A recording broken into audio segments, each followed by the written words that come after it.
Halo, Assalamualaikum. Berjumpa kembali di channel Siwar TV.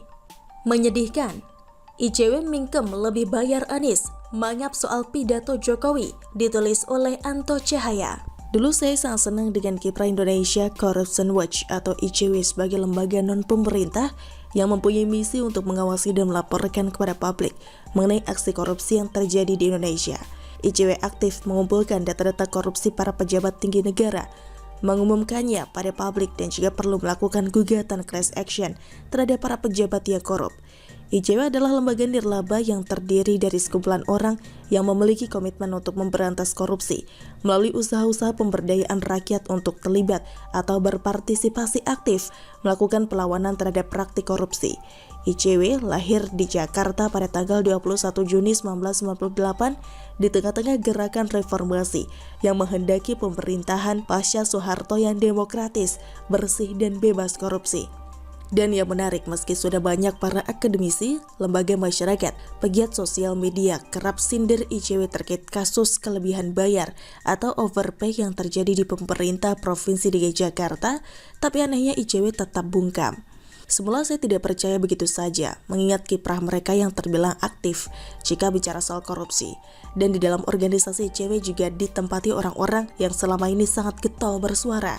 Tidak mungkinlah mereka hanya diam saja, sedang keberadaan mereka sangat mulia untuk bangsa Indonesia. Akhirnya untuk melunaskan rasa penasaran, saya mencoba riset. Melalui Google, saya mengetik kata kunci ICW, soroti kasus kelebihan bayar DKI Jakarta. Dan memang benar, setelah saya cari-cari tidak ada satupun kasus lebih bayar Pemprov DKI Jakarta disorot oleh ICW. Tak menyerah, saya coba berkali-kali, hasilnya sama, nihil.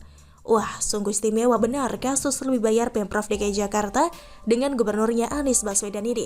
Sakti, batinku dalam hati.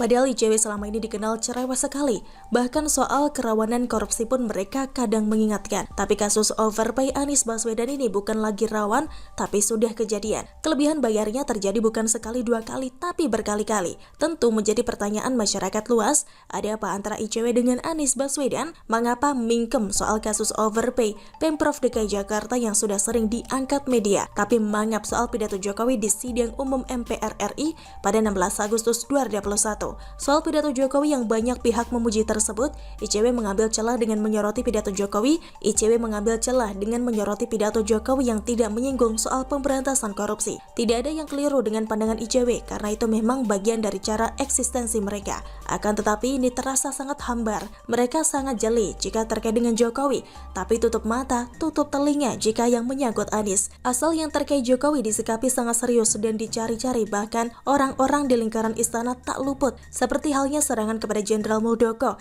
yang terkesan mengada-ngada. ICW malah menuding Ketua Umum Himpunan Kerukunan Tani Indonesia atau HKTI Muldoko berburu rente dari upaya memperkenalkan obat COVID-19 Ivermectin. Bikin rakyat tergelak tawa. Sudah seharusnya ICW minta maaf kepada masyarakat. Ngawur, membunuh karakter orang. Jadi sikap ICW saat ini pas jika disamakan dengan pepatah leluhur yang legendaris.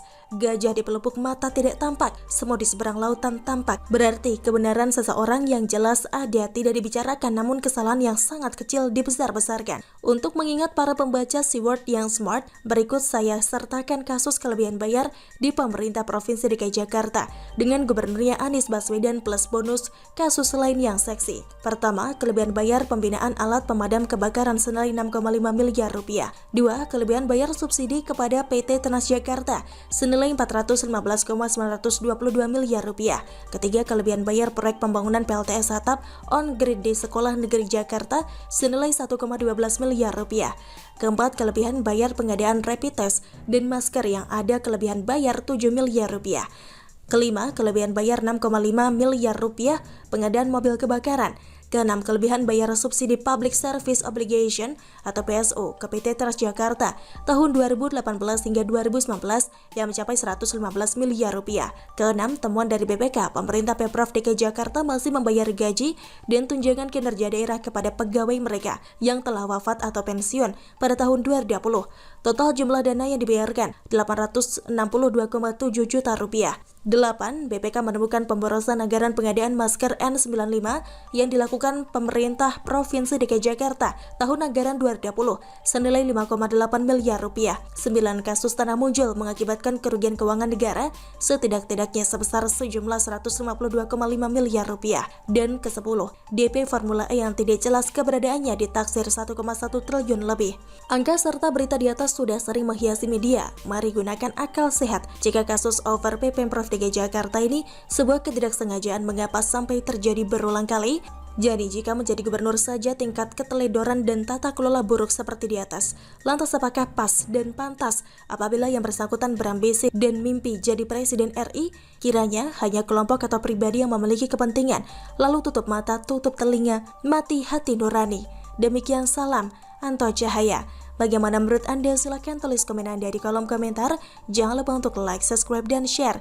Siwar TV pamit, sampai jumpa. Wassalamualaikum warahmatullahi wabarakatuh.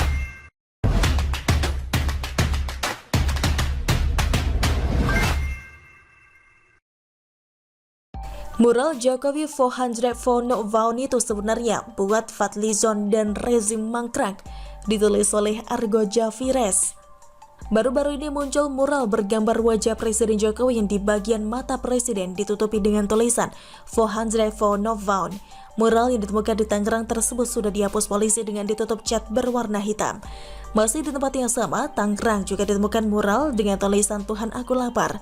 Mural tersebut ditulis di sebuah dinding dengan ukuran font besar dan berwarna putih. Mural tersebut sudah dihapus oleh kepolisian setempat. Selain di Tangerang, mural lainnya dengan tulisan dipaksa sehat di negara yang sakit juga ditemukan di sudut jalan Diponegoro, Bangil, Pasuruan, Jawa Timur. Mural yang digambar di sebuah dinding rumah kosong tersebut juga sudah dihapus dengan dilumuri cat berwarna krem.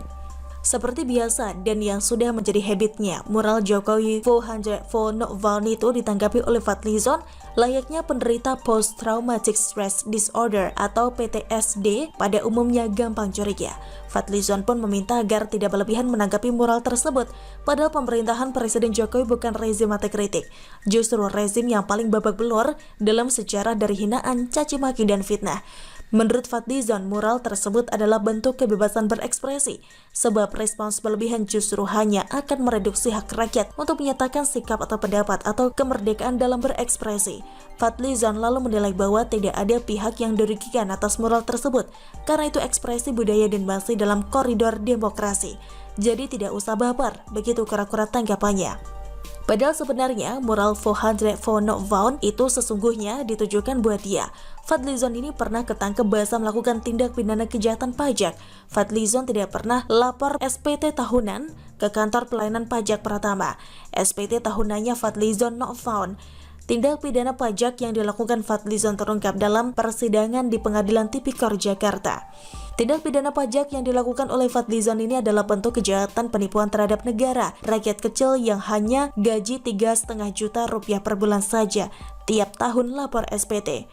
Tapi Fadlizon yang gajinya puluhan juta tiap bulan itu belum termasuk tunjangan ini itu malah 400 for no vote tidak ditemukan dalam laporan SPT pajak tahunannya. Seluruh mata orang Indonesia akhirnya terbuka melihat perilaku bejat Fadlizon yang ternyata adalah pengemplang pajak yang lebih mementingkan dirinya sendiri. Bagaimana masyarakat bisa percaya mulut orang ini kalau laporan pajak tahunannya saja 400 for no vote